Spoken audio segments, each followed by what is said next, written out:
Tardes les pondremos soporte básico de vida, lo que es acercamiento, evaluación inicial, condiciones de alto riesgo. Somos el grupo número 4, Mérida Nicole, Santillán Juliana, Mérida Arnold, Terrazas Alison, Arispe Mariceli, Avan Víctor, Jiménez Shirley.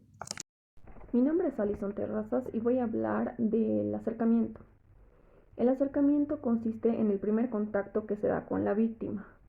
En esta etapa se puede detectar las situaciones de emergencia en personas conscientes, como por ejemplo los cuerpos extraños en la vía aérea, ya sea por ahogamiento, hemorragia, fracturas, etc. En la condición en la que se encuentra el paciente o en este caso la víctima. Objetivos del acercamiento. Vamos a mencionar dos objetivos del acercamiento. Uno sería clasificar a la víctima según el nivel de conciencia que tiene y evaluar la gravedad de su situación. Dos, detectar inmediatamente y tratar emergencias en víctimas conscientes. Se debe realizar dos preguntas fundamentales en el momento del hecho. Uno es dirigida hacia la víctima y hacia los testigos, preguntando qué pasó o cómo pasó, pidiéndoles detalle de lo sucedido. Y dos sería dirigida a la víctima, preguntándole su situación en el estado en el que se encuentra, cómo se siente, qué le duele, etc. Después vamos a hablar un poco de lo que es el trauma cerrado. El trauma cerrado o contundente resulta de la aplicación de energía sobre los tejidos, los cual los lesiona sin violar su integridad, es decir, no se nota a simple vista, sino que es interior, se refiere a daños interiores que no se pueden ver a simple vista. Este trauma se asocia con la mayor mortalidad de nuestro medio y es causado principalmente por accidentes de tránsito. Vamos a hablar de lo que es el SEM. El SEM es el Sistema de Emergencias Médicas. Este servicio está encargado de dar respuesta asistencial a las urgencias y emergencias sanitarias extrahospitalarias de forma rápida y eficiente las 24 horas del día y 365 días del año. Vamos a hablar también de lo que son las alteraciones comúnmente encontradas en los pacientes. Uno sería las alteraciones del estado de conciencia. Dos, posible lesión en la columna cervical. Tres, obstrucción grave de la vía aérea en personas conscientes. Síntomas y signos. Los síntomas y signos serían agitación o inquietud, coloración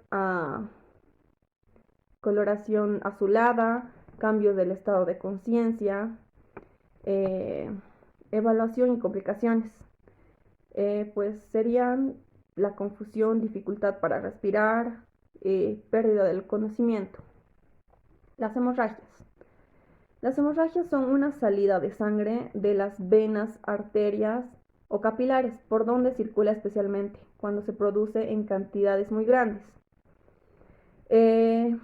Podemos clasificar la hemorragia en tres partes: hemorragias venenosas, hemorragias arteriales y hemorragias capilares.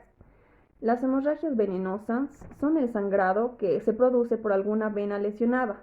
La sangre perdida es de color rojo oscuro y fluye lentamente de forma continua. La hemorragia capilar es la más frecuente y menos grave, pues los capilares sanguíneos son los más abundantes y que menos presión de sangre tienen. La hemorragia arterial se produce por una arteria rota, es menos frecuente que la hemorragia venenosa, pero es más grave. La sangre es de color rojo brillante y suele salir a presión en saltos rítmicos que coinciden con el pulso cardíaco. Las consecuencias de la hemorragia aguda son pueden producir estados de shock en la víctima y en muchos casos, si no se trata a tiempo, pues puede causar la muerte. Gracias. Buenas tardes, vamos a exponer qué es lo que hay que hacer ante un accidente. Lo primero es proteger, avisar y socorrer. Proteger. Antes de actuar hay que asegurarse que tanto el accidentado como la persona que le atiende están fuera de peligro. Avisar. Siempre hay que avisar a los servicios sanitarios de la existencia del accidente. De esta forma se activará el sistema de emergencia. ¿Qué decir en una llamada? Pues es primero informar el número de cuál se llama, su nombre, qué es lo que ha pasado, el lugar exacto donde se ha producido el accidente. De toda la información que le pida, sea el último en colgar. Toda esta información tiene que ser de manera clara y sin rodeos. Socorrer. Una vez que se ha protegido al herido y se ha avisado del accidente de forma correcta, se procederá a actuar sobre el accidentado reconociendo sus signos vitales, siempre en orden. Primero es la conciencia, ver si está consciente, la respiración y el pulso. La metodología. La evaluación del nivel de conciencia. Conducta frente a una obstrucción aguda de la vía aérea. Hay que ver si tiene algo en la garganta. Conducta frente a una hemorragia. Hay que ver si tiene sangrado, hay que ver si tiene alguna fractura expuesta. Gracias. Buenas tardes, Chef. Mi nombre es Nicole Mérida Almendras y voy a exponer la parte de evaluación inicial. La evaluación inicial es un conjunto de procesos que se le puede aplicar a una persona según su estado, ya sea crítico o ya sea leve. En este tema vamos a evaluar mayormente el aparato cardiorrespiratorio, es los pulmones y el corazón. Los problemas que podemos encontrar es la asfixia, el ahogamiento, obstrucción grave de la vía aérea y paro respiratorio.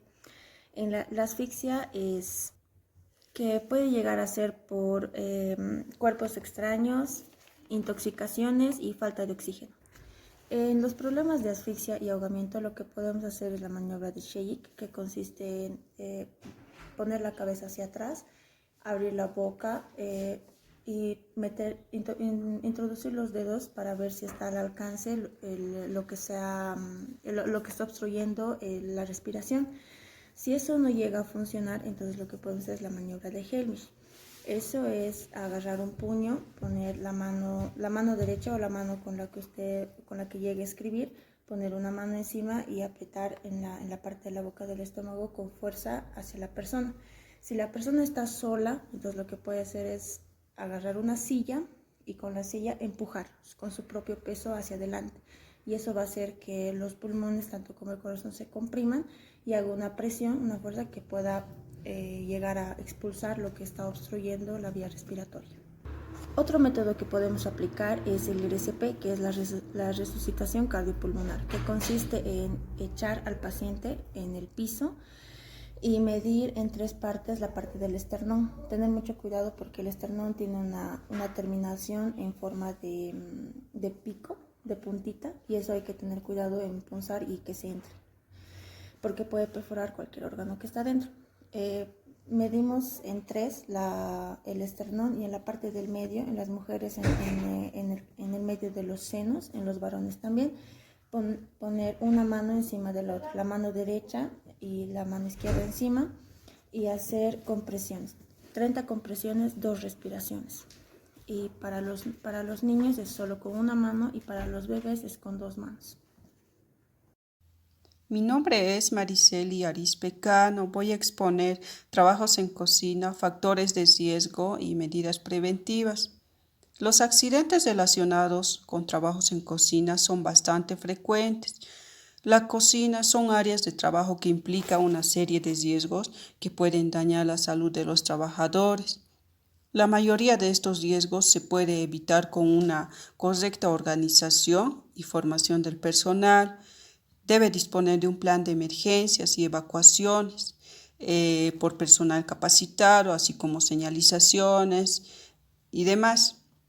Riesgos asociados y medidas preventivas en la cocina, como ser 1, cortes y pinchazos. Se trata de principales riesgos de trabajo debido a la manipulación de los utensilios manuales, como ser los cuchillos, los ganchos, las tijeras, las cortadoras, las picadoras. Para prevenir todo esto es mantener las herramientas de cortes bien afiladas con mangos antideslizantes. Desconectar de la corriente las máquinas en caso de limpieza o algún atasco. 2. Caídas y resbalones. Este es otro de los accidentes más frecuentes en la cocina, debido principalmente a los suelos en mal estado, sucios con restos de comida, grasientes o en mal estado. Para prevenir esto se debe separar inmediatamente los suelos en mal estado, proceder a la limpieza ante derrames o salpicones.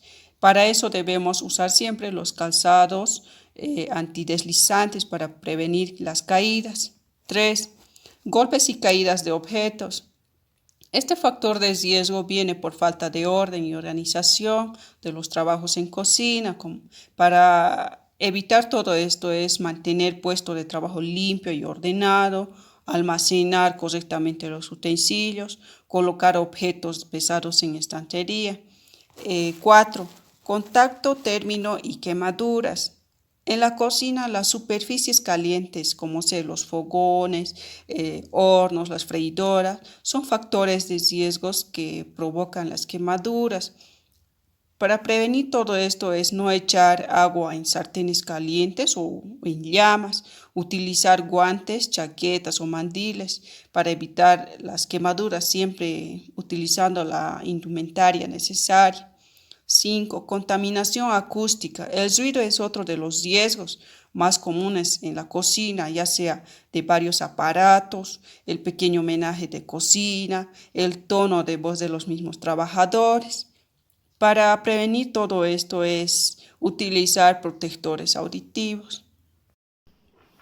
Mi nombre es Víctor Abán y a mí me toca la parte de condiciones de alto riesgo. Cuando son las condiciones de alto riesgo, primero tenemos que determinar el nivel de conciencia. Lo que hay que medir es el pulso, hay que ver en qué estado se encuentra la persona, si está respirando o no está respirando, cuál es el nivel de la falta de aire que tiene. Hay que hacer una evaluación respiratoria, hay que ver el origen de si tiene alguna pérdida respiratoria, hay que ver el nivel del pulso de la sangre y en esas etapas tenemos que ver si hay alguna herida abierta. Si hay alguna herida abierta en el tórax, si tiene alguna herida abierta en la parte de la espalda, si tiene alguna obstrucción en la vía respiratoria, tenemos que ver si tiene alguna escape de aire, puede ser del tórax, puede ser de la garganta, puede ser de la espalda, de los pulmones.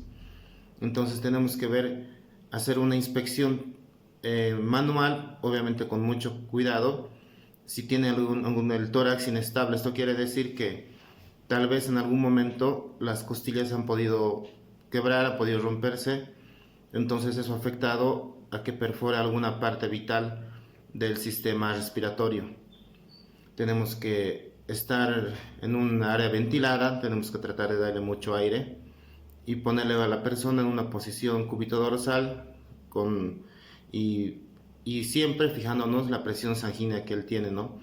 Para que no entre en un estado de shock. Estado de shock, ¿qué significa? Es una condición de alto riesgo del sistema cardiovascular en el cual se desarrolla una hiperfunción en todos los tejidos, en forma generalizada. Lleva a una disfunción orgánica progresiva si no es tratado rápidamente y puede tener daños irreversibles o quizás puede causar la muerte. Hay varios tipos de estado de shock. Puede ser el cardiogénico, hipovolémico y obstructivo. Lo que tenemos que hacer en estos casos es ayudar a recostarse a la persona, ver obviamente que respire, de que tenga una ventilación adecuada, tenemos que darle aire, no tenemos que moverlo bruscamente porque eso puede ocasionar, en caso de que tenga alguna fractura, puede tener más dolor. Hay que tratar de mantener una temperatura corporal adecuada, que no pierda calidez en el cuerpo. Tenemos que tratar de elevar los brazos y las piernas, siempre viendo con mucho cuidado que no tenga ninguna rotura de hueso o que no tenga alguna pérdida de sangre muy complicada. Buenos días o buenas tardes, licenciado. Mi nombre es Shirley Jiménez Lozano. Yo voy a exponer lo que me tocó, que son 5 puntos. El estrés térmico. ¿Qué es el estrés térmico? Es cuando en la cocina estamos frecuentemente expuestos a temperaturas extremas, como a temperaturas bajas y a temperaturas altas. Las temperaturas altas se recomienda estar con una ropa ligera, ya que estamos más cerca a las cocinas o a los hornos y es más fuerte la calor que se puede sentir en el momento. Las temperaturas bajas es cuando penetra cámaras frigoríficas. Es aconsejable utilizar ropa abrigada y guantes. El punto 7 son las instalaciones eléctricas. En la cocina tenemos multitud de aparatos eléctricos que nosotros mayormente utilizamos o tenemos contacto con las manos o los pies o la ropa mojada o húmeda. Entonces debemos evitar eso, por lo que es un factor de riesgo que puede ocasionar accidentes por contacto directo o por contacto indirecto. Para evitar también estos problemas de electricidad, debemos de evitar sobrecargar los enchufes, enchufando demasiados aparatos al mismo tiempo. Entonces, el punto 8 son los riesgos ergonómicos. Existen numerosas tareas realizadas por el personal de trabajos en las cocinas que pueden ocasionar a largo plazo lesiones al trabajador. Las posturas forzadas y movimientos repetitivos. La persona debe procurar estar con la espalda recta y tener buenas posiciones para hacer su trabajo correcto. Entonces también tenemos la manipulación manual de cargas. Es levantar la carga con los músculos de las piernas y no con los músculos de la espalda. Es algo recomendable para no sufrir lesiones. Ahora nos vamos al punto 9, que serían los riesgos biológicos. Debido a la continua manipulación de los alimentos en las cocinas, se representan riesgos que se pueden considerar contaminantes biológicos, tales como los hongos, bacterias y todo tipo de virus, y que pueden ser susceptibles de provocar efectos negativos en la salud del trabajador en las cocinas. El punto 10 son la limpieza de las cocinas. Existen una gran variedad de productos químicos para la limpieza de cocinas que por su composición implican una serie de riesgos para la salud.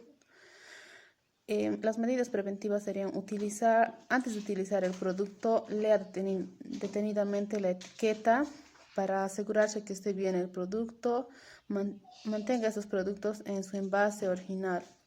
Gracias.